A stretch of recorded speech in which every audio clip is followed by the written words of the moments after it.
Motion is lotion. 5, 6, 7, 8. Kick, pull, kick, over. Move it or lose it. 6. We all know we need to keep moving in order to stay healthy. We'll get to you later, Bob. Save the punches for the weights. But sometimes the first step can be the hardest of all. We've got all our stuff. Let's go for a hike. On today's episode, get moving.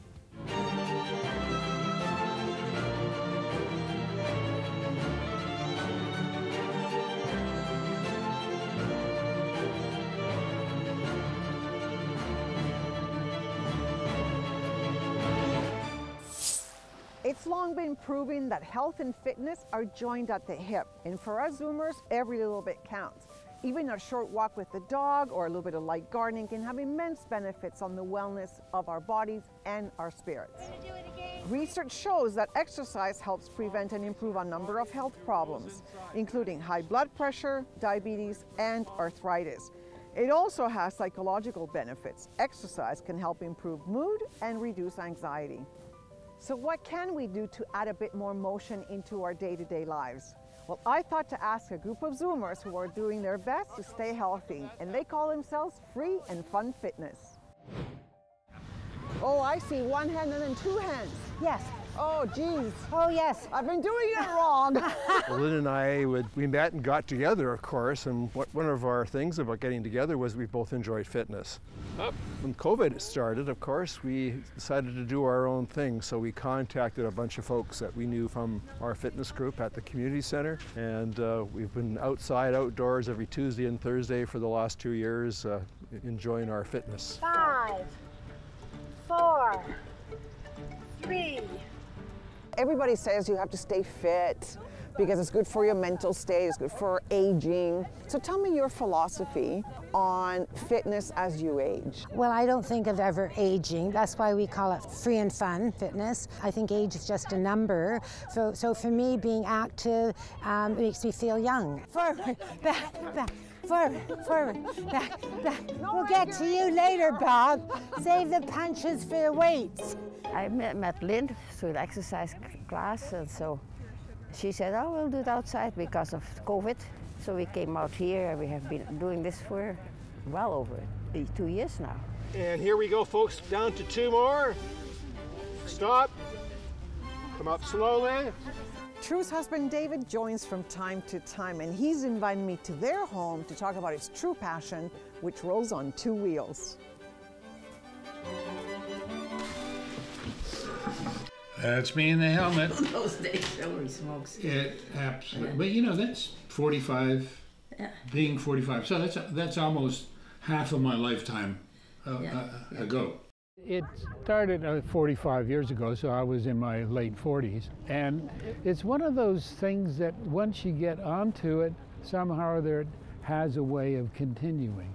Basically, this little thing will allow the seat to go up, and when you push it and put your weight on the seat, it will go down. The social aspect of that is just as much an importance as the cycling, the physical activity. But I'll let you make up your mind. A few years back, David received news from his doctor that he had cancer. Devastating as this news was, David was able to persevere. We discovered it by the fact that my femur broke while I was standing. It had been eaten away by the cancer. That was recognized as soon as the surgeon put the titanium thing in. He recognized that's lymphoma, and I think 3 or 4 weeks later I started the chemo. It was just wonderful that it was available for me and that I could get into it right away before the lymphoma had done any more. Yeah. And because I was in reasonably good shape, they were able to give me the full shot rather than holding it back because of the damage it does to your system. Receiving news that you have cancer is a shock, but trauma comes in many different forms. Bob also went through a traumatic experience. He explains how exercise helped him heal. My mental health issue started about 10 years ago. I suffered a traumatic situation in my life, and that led to post-traumatic stress syndrome, and it's led to depression and sadness and an inability to think correctly and such. The PTSD came upon because of a shooting, and I was a human resource manager of a large operation in New Westminster. I was too much of a caregiver and didn't worry about myself. And that knew what it boils down to. I didn't give enough Bob time to deal with it. Suck it in. It ends up that I felt that the thing to do was to change my life a little bit, so a little bit of an early retirement occurred. It led to seeing a psychologist and talking through some of the issues I was having with the PTSD. It also led me to suggest I've got to be healthier, get rid of those 40 pounds that was gone. Hands to the side of your body, palms facing back, bend your knees a bit and pulse back. I'd been to the doctor and he'd said, well, your family has a history of becoming a diabetic, having a stroke. And I'd grown up watching this affect my family, and it wasn't great. We're on a mission to get moving. We've seen how one group of Zoomers in Vancouver meets up twice a week to stay active. Now we're heading from beach to swimming pool. Videographer Dean Atwell met up with Cindy Yoshida, who used exercise as a form of medicine. After her doctor-suggested prescription meds, Cindy Yoshida instead decided to keep rigorously active and turned aging on its head through synchronized swimming. I'd been to the doctor and he'd said, well, your family has a history of becoming a diabetic, having a stroke. And I'd grown up watching this affect my family, my mother, my father, all their siblings, and it wasn't great. I decided synchronized swimming, I'll try that, because I've always liked water. 4, 5, 6, 7, 8, kick, pull, kick, over. Yes. I love coaching masters. It's a completely different ballgame than coaching kids and teenagers, simply because they're here because they want to be here, they're paying to be here, and they're dedicated to the sport. And Cindy is a firecracker. At the beginning of this season, when I first met her, because this is my first season working with her, I had to ask her if this was how she always was, because she's just so excited all the time. It's a blast.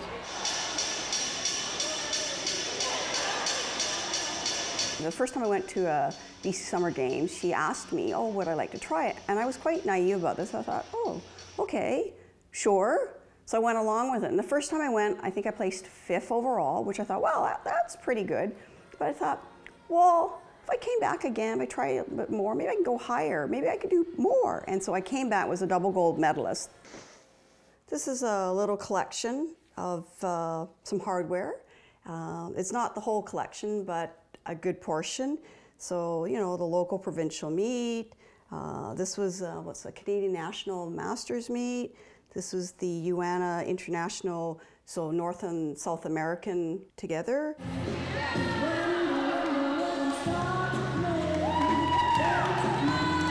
I'm thrilled and humbled that people might use me as an example. Like, it's never too late. So, there's a lot going on in here. I've just been handed these nose clips. I should have asked how to put them on. But I gotta go catch up with Cindy. So, here's hoping for the best. So I'll show the vertical.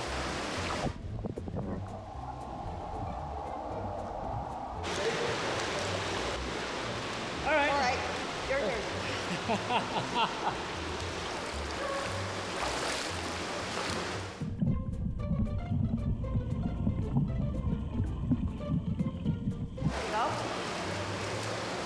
There you go.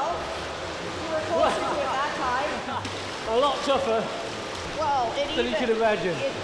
And I've only been in here for 5 minutes. I now get to travel with my team, my duet partner, and we get to do, I call it destination competition. So we're planning to go to Japan next year. I feel like saving has saved me, stopped me from having to go on to medication and have this wonderful balance of life. And so, yeah, I'm grateful for it, that I have this in my life. We all know that we need to keep moving, but let's be honest. Sometimes the first step is the hardest one of all. It turns out that only 35% of Zoomers exercise regularly. And the older we get, the less likely we are to keep our bodies moving. So how do we get started? I thought to ask a neuroscientist who's made her living answering that very question. My first job was as the social and fitness director at a retirement home. And I got to see just amazing people in their 80s and 90s and just vital and excited about life. And I just thought, that's how I'm going to be when I grow up, you know? Well, I am a neuroscience-based wellness coach, and so I teach people sort of the fundamentals of wellness, which are my 5 pillars: mindset, movement, nutrition, sleep, and connection. And the neuroscience part of it is so exciting because we can change our brains with our mind and our actions throughout our entire lifespan. And when we do that mindfully and consciously, we can form healthy habits. Happy birthday, dear Bob. Happy birthday. There's the candles wouldn't fit we can do this. Let's see this cake. Let's see this cake. Oh, you get the biggest piece. You've done gerontology, and you know what ADL is, activities of daily living, is about. Yes, yes, absolutely. You certainly have an appreciation for what I'm talking about. Maybe can you comment about what that would be for an older gentleman, an older fellow who, like myself, who wants to be active and fit? Absolutely. I mean, when I think of exercising, I never think of like getting a beach body. I think of my mental health and my ability to do stuff. I remember one day I almost missed the bus and I had bags of groceries and I just football carried them and ran in my high heels, and the bus driver stopped and he clapped for me. And I was just like, that's an activity of daily living. How do you find with exercise the correlation with memory in seniors? Do you find that there's benefits to that? Oh my goodness, yes. There's studies that prove that your brain is primed for learning and memory after you exercise. It produces a compound called BDNF when you exercise, brain-derived neurotropic factor, and it stimulates neurogenesis, so the birth of new neurons and the connection of existing neurons, and that happens throughout your life. I was wearing the blue one, by the way, David, in case you're wondering. So often we're unaware or unmindful of how things make us feel. We can eat food that's not healthy, we can stay up too late, we cannot exercise, we cannot get outside, we cannot get together with friends, and we don't understand the connection between that. But if we understand and we're aware of, this made me feel really good, then that changes our brain. Just the awareness, that made me feel good, begins to change our brain to make us want to do those healthy things. And to the sides, we're going to make a box out of this. If someone's watching you right now, watching us in the park on this glorious Vancouver morning, and they're like, well, I'd like to get started, what's the first thing that people should do? Do anything. Do a single step, a single minute for your health, and reflect on how good it made you feel. And that reflection, just thinking about it, will start to change your brain, and you'll crave it more. I have just a little bag that I just carry a bunch of stuff in, and I always know it's there. Oh, look at you, Mr. Prepared.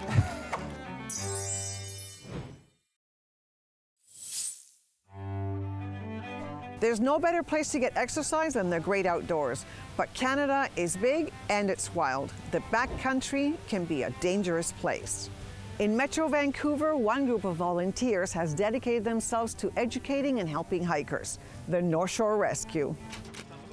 Backcountry expert Alan McMorty has been with the group for 43 years. We can respond in less than an hour to anywhere on the North Shore with people who have equipment, training, gear to do quite a few things. When I was younger, of course, I was the one carrying the heavy packs and getting out into the woods and finding the people and flying in the helicopters and doing all of that. But as you get on in the team and these younger people come on, it's certainly much better for the younger, stronger people to go in and to the subject in trouble. But also, you want to make sure these young people are interested and stay with the team. Before we went off on our hike, Alan and the group showed me a checklist. I have just a little bag that I just carry a bunch of stuff in, and I always know it's there. Oh, look at you, Mr. Prepared. There's a neat little light. I have one of those in my drawer somewhere. And that'll give me enough light to walk out. So I always have some lighters, but I do also have some matches. Yeah. Every once in a while you just need quick access to a Band-Aid. So I got a couple Band-Aids. So this is just kind of my go-to bag. And these buffs, they're so useful. You know, if it's a little bit cool, you have it around your neck, and it keeps you're warm there. Yeah. But then if it really gets cold and you're having to sit there for a while, then you've got a toque, you've got a hat. And if the bugs are bad, you can, there's all kinds of things you can do with this. Okay, so we haven't forgotten anything, right? Everything's back in our packs. We're ready? Okay, Alan, go ahead. I think it's time to take a hike. Now we're packed and I'm ready. We got all our stuff. Let's go for a hike. Oh wow, we just suddenly turned and we're in a completely different environment. Now we're really in the wild. The North Shore Forest is beautiful, but if you're not prepared, awful things can happen. A young lad, Tony Baker, got separated from his group and he was downhill skiing up in Cyprus. Hadn't skied very much and he got down into a gully. We got called out at probably 11 o'clock at night and started out middle of the night, and we find his tracks and we start thinking, okay, we're going to find this boy. We saw where he had tucked himself in underneath a tree for a little while, and we're quite excited. Okay, he must be there. There, the tracks went out the other side. We followed those tracks all the way down this gully. About 3 or 4 in the morning, we got to the edge of this waterfall, and the tracks led right up to it. But we got down to the bottom, and there were no tracks out. Unfortunately, that young boy was at the bottom of that waterfall, and he was dead. He walked right over it. Yep, middle of the night. He didn't stay stationary and hug a tree and wait. That was so sad, yeah. I can see you're teary now. Yeah, it's one of those, I think all of us on the team we do deal with PTSD, but I'm sure we all have a little bit. But yeah, it's always one of the ones, if somebody asks me what's the worst one, that's always been it.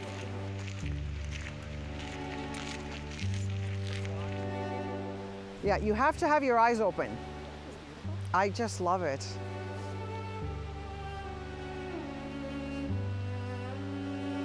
And do you see yourself leaving the team? No. You'll leave when you die, I guess. I think that question shocked you. You're like, I can't even believe you're asking me this. That's right, leave the team? Why would I leave the team? Well, that just about does it for the show, but we can't leave without a regular feature with Chef Julian Bond. He's back in the kitchen showing us healthy, affordable, and Zoomer-friendly recipes. I'm going to take this and I'm going to mix it with hummus and make it as a filling. You can make it as a filling for sandwiches. I'm going to put it inside a potato.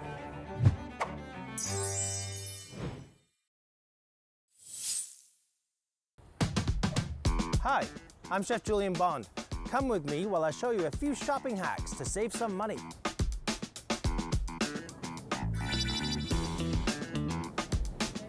Canned salmon.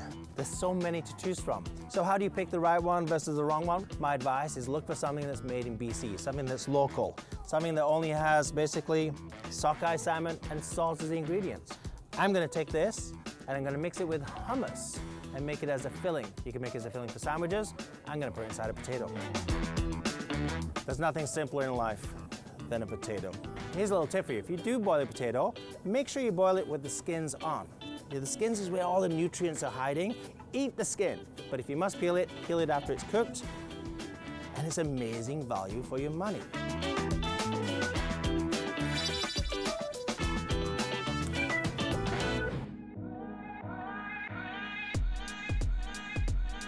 We take our lovely russet potatoes, we're gonna give them a wash, and stab them. And these are gonna get baked in the oven for about an hour. Canned salmon. So I'm actually using organic ocean canned salmon. The reason why, well, this sockeye came from the Skeena River and it's in partnership with the First Nations, so they actually catch it for us so we can hand pack it for you in this beautiful can and preserve that goodness. It's when you open canned salmon, a lot of people don't eat it because of this guy, the bones. And they're like, but there's so many bones in there. The way the salmon is cooked, these bones just disintegrate. Look at that. They disappear. That's pure calcium you're gonna get right in your body. You don't need this from a multivitamin. You just need this from salmon. I'm just gonna take it and mush up my salmon just a little bit. I still want it chunky. And I'm gonna add something to bring it all together. Most people use mayonnaise. That's fantastic. I'm gonna use my chickpea puree. Beautiful. Adding the chickpea instead of mayonnaise, this is gonna be so much healthier for you. Second filling, we have leftover chicken. To that, we're going to be adding sour cream and a fine sprinkling of madras powder. And that is just gonna flavor that chicken. So we have our salmon, we have our chicken. The only thing we're missing is our potatoes. You know, some of the best food is the simplest food. And here we have our potatoes. And let's fill them into one chicken, our salmon. Simple, fast. Enjoy. Well, that's the show, and I hope that you've been motivated to get moving. And remember, as our CARPe president Moses Neimer always says, the best way to keep going is to keep going, so carpe diem and seize your day. Wait for me! Wait!